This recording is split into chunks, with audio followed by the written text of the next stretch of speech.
Meus senhores, boa noite. Bem-vindos. Semana agitada esta para o Governo, com muitas decisões a terem de ser tomadas até sexta-feira.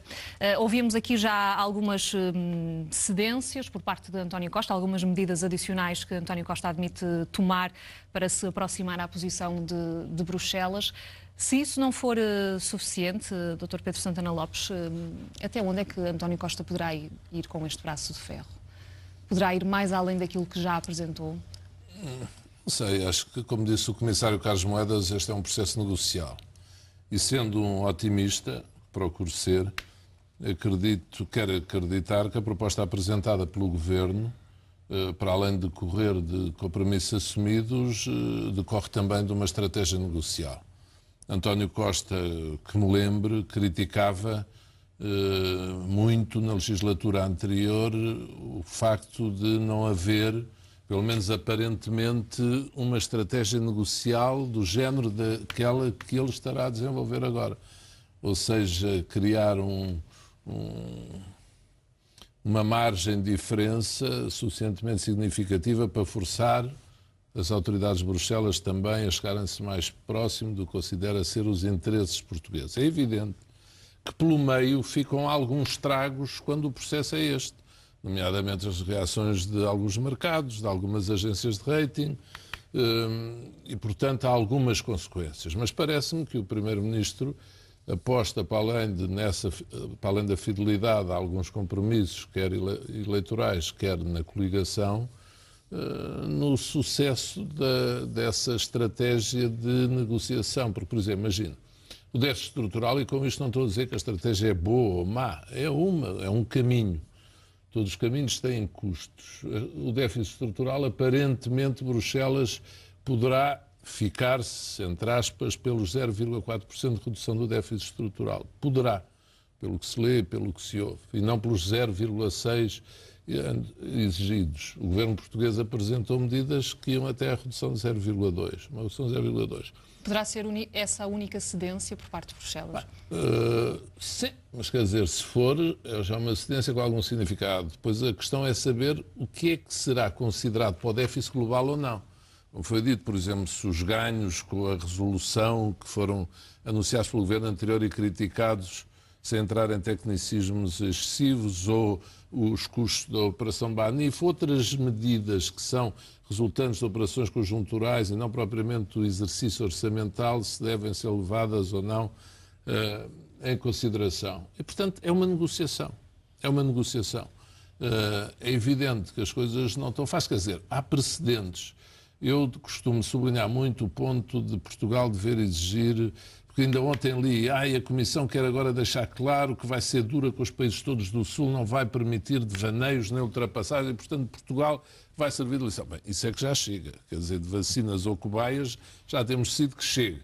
Agora, lembremos, quer dizer, isto não era nada que não fosse esperado. Quer dizer, as posições de Bruxelas são as posições de Bruxelas. Mas a verdade é que há Estados que não Grécia cumprem o que aconteceu, não essa redução do déficit estrutural. A verdade é que há Estados-membros que não cumprem essa redução do déficit estrutural. Por isso mesmo, eu ia dizer, sublinho sempre a necessidade de uma atitude igual de Bruxelas para com os vários Estados-membros. Mas recordemos que em relação a 2014, com França e Itália, Bruxelas bateu o pé a François Hollande e a Renzi, ao governo italiano, exigindo também, o governo italiano nem tinha apresentado nenhuma redução de déficit estrutural e Bruxelas exigiu medidas. Foram vários milhares de milhões de euros de medidas adicionais para satisfazer essas exigências de Bruxelas. Começaram também por um pedido de explicações. E, portanto, aqui, apesar de que França, por causa do terrorismo e de outras razões, predispuseram-se e têm alguma compreensão para ultrapassar os limites estabelecidos para o déficit. E nós temos que nos lembrar, somos um país que teve intervenção externa e, portanto, tem... E lembramos também, quando aconteceu o que aconteceu com a Grécia, o que é que se dizia? Se aquilo corre mal, quem é que está a seguir? Ainda era o governo de Passos Coelho e, portanto, não é para este governo.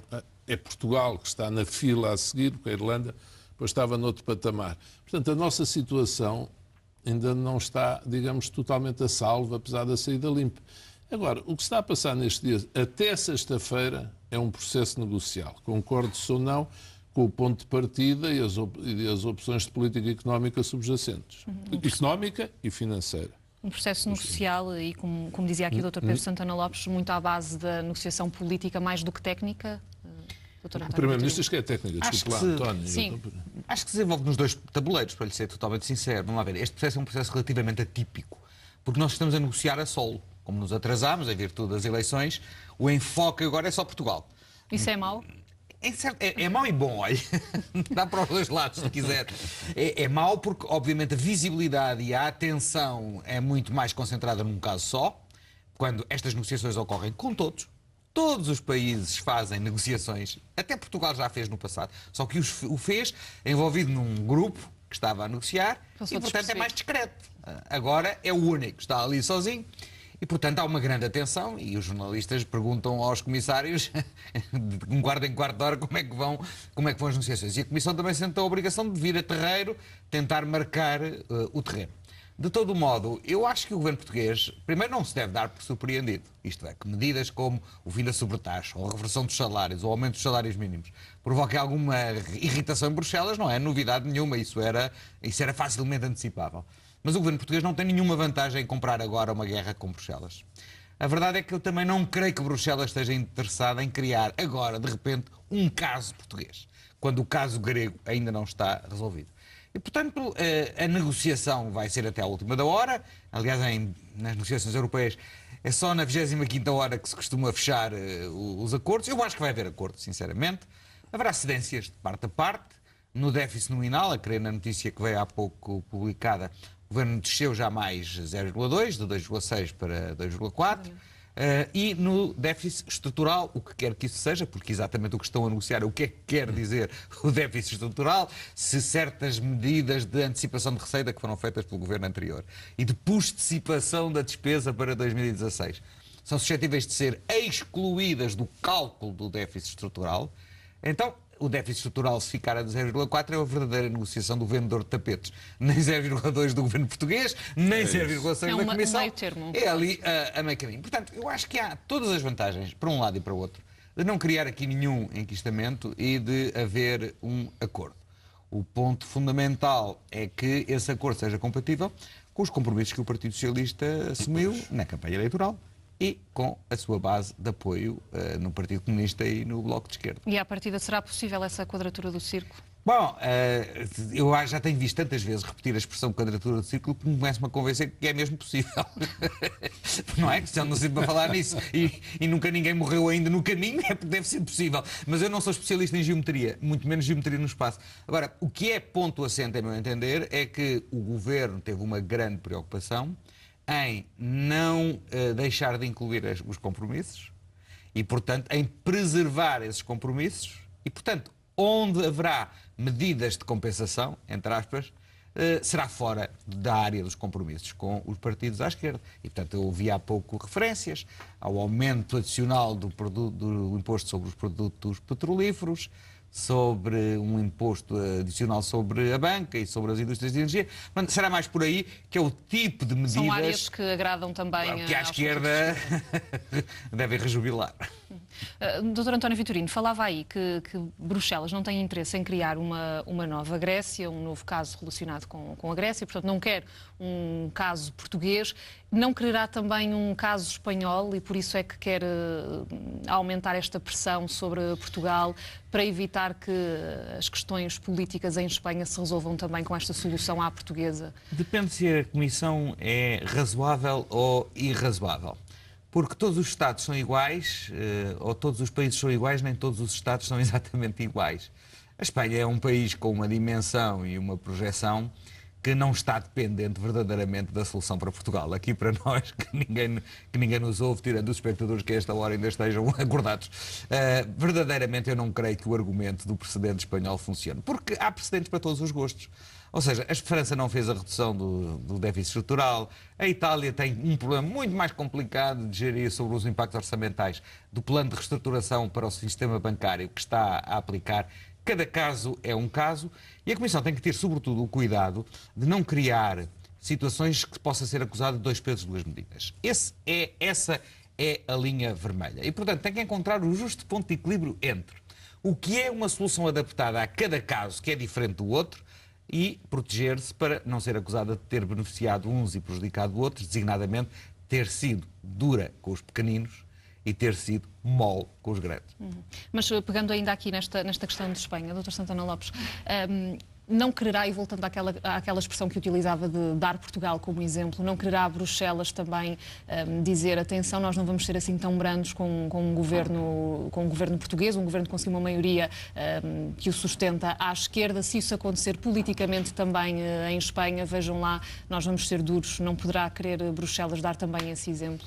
Eu aqui tenho uma pequena diferença de perspectiva com António Vitorino, porque admito que sim, quer dizer, seria muito complicado para Bruxelas se de repente se formasse aqui na Península Ibérica um conjunto de 2 governos, digamos assim, não vou dizer desrespeitadores, mas desafiadores da sua linha de política financeira e orçamental.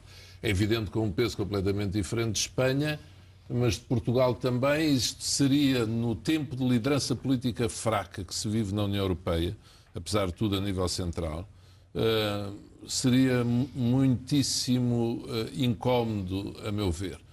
Agora, se Espanha se decide ou não por aquilo que vê acontecer das posições de Bruxelas em relação a Portugal, não sei, a situação em Espanha está de facto muitíssimo complicada. E não sei se este fator entra muito lá nas ponderações deles. Entre o Sr. Iglesias e o Sr. Rivera, lá do Cidadanos, e o Sr. Sánchez no meio, o Sr. Rajoy mais ou menos de fora agora. Portanto, Espanha, eu compreendo que seja outro problema, outra dimensão. Mas, quer dizer, imaginemos que de repente se chegavam a um acordo ou que as pessoas viam, olha, afinal aquilo em Lisboa passou, desafiaram e é possível. Admito que tivesse algum reflexo nas ponderações em Espanha. Pequenas, mas porque não nos esqueçamos, ainda estamos com a possibilidade ali, não grande, mas de formação de um governo à margem do PP. E poderia ser um pequeno alento, sem dúvida nenhuma, e Bruxelas pode ter isso em linha de conta. Agora, a questão também, aqui uma pequena diferença de 2 pesos e 2 medidas, a Comissão não pode ser acusada disso, mas eu diria que é fácil, apesar de tudo, acusar a Comissão Europeia disso. Esta, anterior, só que nós temos uma diferença em relação aos outros, e não se pode tratar igual o que é desigual, que é o termo Estados sujeitos à intervenção externa. E, portanto, não somos iguais à Espanha, que teve um programa especial para o setor bancário, mas não uma intervenção externa com credores, ou França, ou Itália. São casos diferentes do de Portugal, ou da Grécia no outro plano, ou da Irlanda também, com a sua especificidade. Portanto, quando nós reclamamos tratamento igual, não nos podemos esquecer que o perigo de voltarmos a uma situação como a que estávamos é um perigo maior do que a de outros países que não tiveram uma situação tão complexa como a que nós tivemos a partir de 2011. Eu percebo este argumento, mas se eu estivesse nos sapatos da Comissão, faria a seguinte contabilidade. Com quem é que eu estou a ter problemas de ajuste orçamental? Grécia, governo de esquerda. Itália, governo de esquerda. França, governo de esquerda. Portugal, governo de esquerda. França, governo de esquerda. Coincidência? Venha à esquerda em Espanha para fazer... Portanto, eu seria prudente se estivesse na Comissão, porque é fácil, e muita gente o diz, que a orientação dominante na Comissão está muito alinhada com as posições da Alemanha e, portanto, criar aqui uma fratura ideológica. Ora, se a Comissão quer continuar a ser um honest broker, um mediador honesto da aplicação das regras, terá que também dar provas de suficiente flexibilidade para não se deixar acantonar numa crítica fácil de que tudo isto se resume a conflito ideológico. Você está a dizer que a senhora Merkel prefere também um cinto de governos de esquerda espalhados por aí fora. Eu acho que ela agora preferia um cinto de estabilidade à volta da Europa. Sim, a começar por causa dos refugiados. Sim, essa é a grande prioridade da senhora Merkel. Dela e que está a dar cabo da popularidade dela, é verdade. Sorte, se calhar, para António Costa, para o almoço de sexta-feira com ela, que poderá ter esta questão do orçamento mais descurado, ou talvez não. Sim, acredito que a senhora Merkel não esteja com o fulgor de outros almoços em tempos anteriores. Isso não, porque aquilo, de facto, não está fácil no respeito à questão dos refugiados.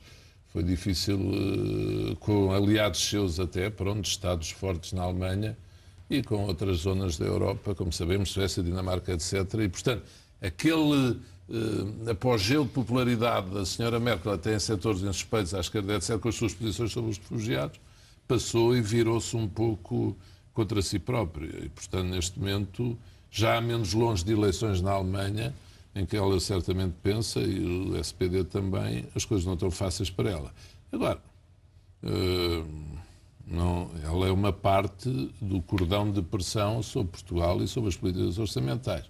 Mas eu estou com o António Vitorino. Eu também estou convencido que a negociação vai chegar a um acordo. Nenhum dos dois lados quer comprar uma guerra. Apesar de que eu, semana passada, disse que ia ser mais difícil fora de Portugal do que na coligação cá dentro.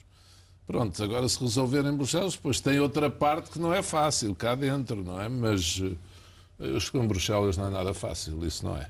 Acho que talvez muitas pessoas também já comecem a perceber que, apesar do Dr. Passos Coelho não seguir a mesma estratégia, também não era nada fácil para ele. Não significa ser-se lacaio de ninguém o ter que se chegar a acordo com gente com muito poder. João Lopes falou precisamente de Pedro Passos Coelho, ele que esta quinta-feira vai oficializar a recandidatura à liderança do PSD. Já o fez numa mensagem informal, publicada nas redes sociais. Diz que o objetivo da sua candidatura passa por manter o PSD um partido social-democrata. Andou longe disso o partido nestes últimos anos? Há quem diga que sim, não? Há quem diga... Há aí por aí umas vozes que dizem que sim. Há aí umas vozes que dizem, pronto, que talvez sim. Pronto, o governo anterior, liderado pelo PSD, teve que impor um programa que de facto não era propriamente social-democrata.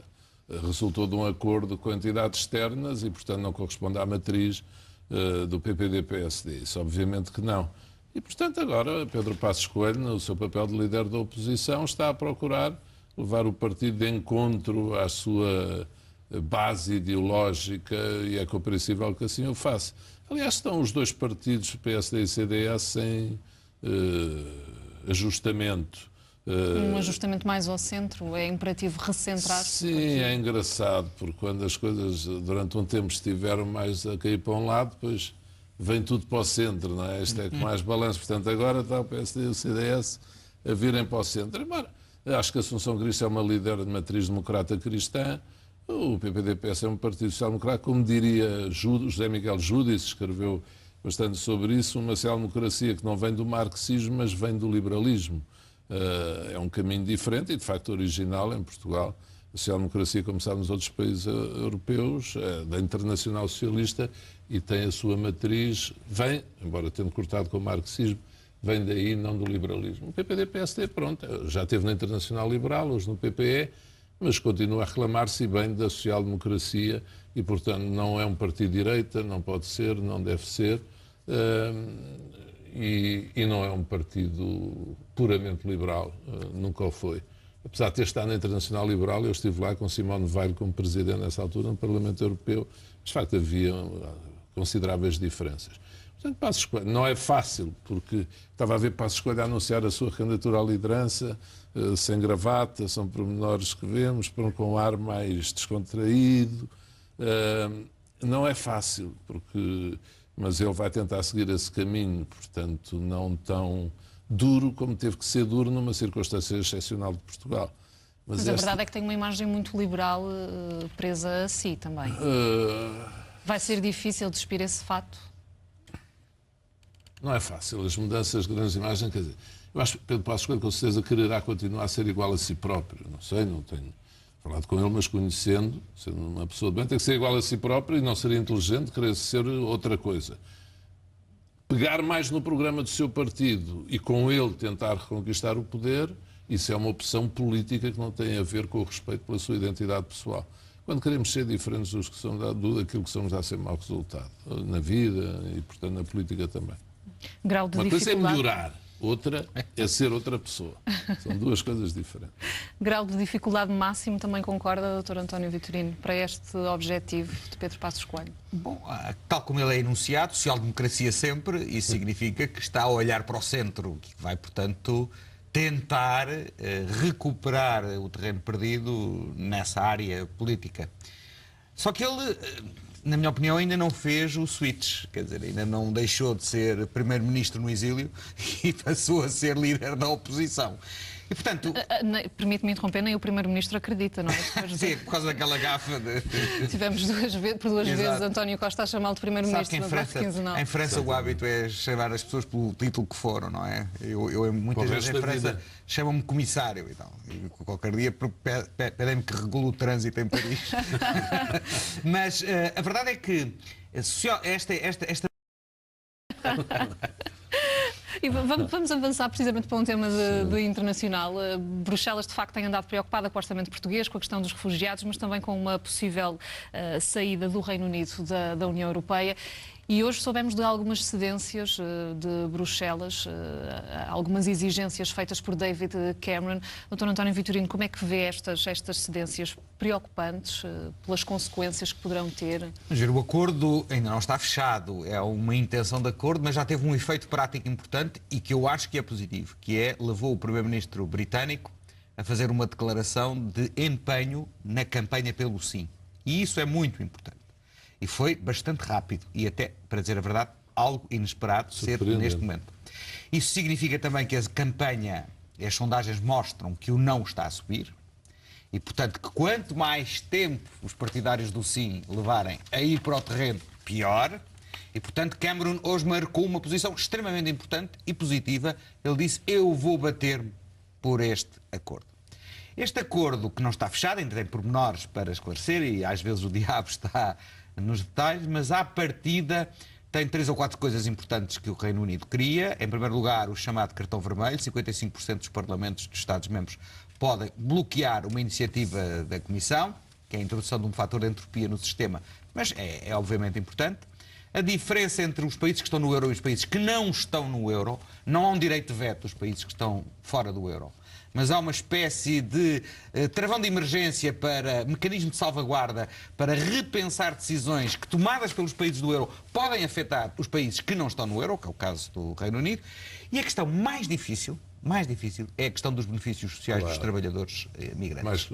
A solução que está ali não é exatamente a solução que Cameron queria. Estão lá os 4 anos, que é um fetiche, e isso para a imprensa tabloide britânica pode funcionar, mas a verdade é que o que Cameron queria era uma decisão unilateral, tomada pelo Reino Unido, que todos os que chegassem durante 4 anos não tinham benefícios sociais. Não é isso que está lá.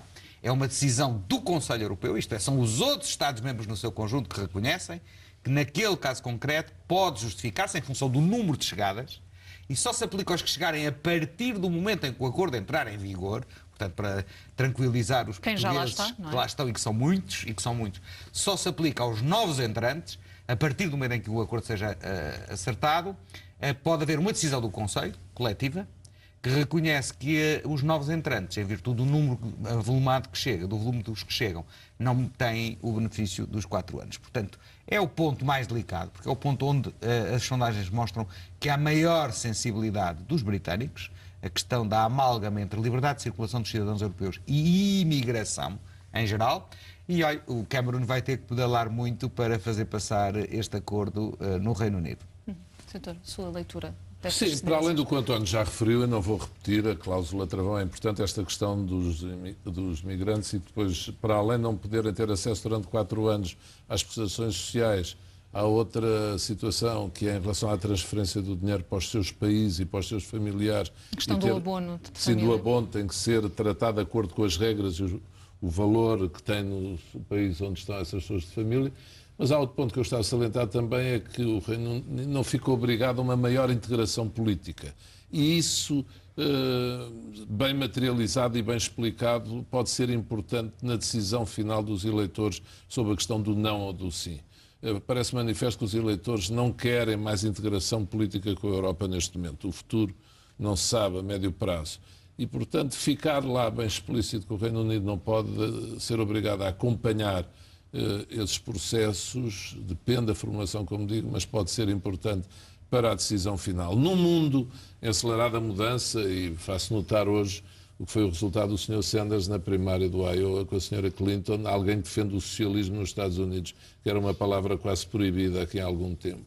E, portanto, sendo muito relevante para nós todos, europeus, e que acreditamos no projeto europeu, que o Reino Unido continua a fazer parte, mas temos de ser suficientemente pragmáticos para acolher um tipo de acordo como este. E aqui uma palavra de elogio às autoridades de Bruxelas no caminho que conseguiram, apesar de tudo, trilhar neste tempo e com distância suficiente para permitir a Cameron nos dizer, como disse o António, foi surpreendente ele dizê-lo já, estou do lado do sim, vou lutar pelo sim. Aqui Bruxelas, na minha opinião, fez um bom trabalho até agora. Dr. Pedro Santana Lopes, Dr. António Vitorino, muito obrigada pelo comentário na edição da noite. Obrigado, até para a semana. Também, até para a semana.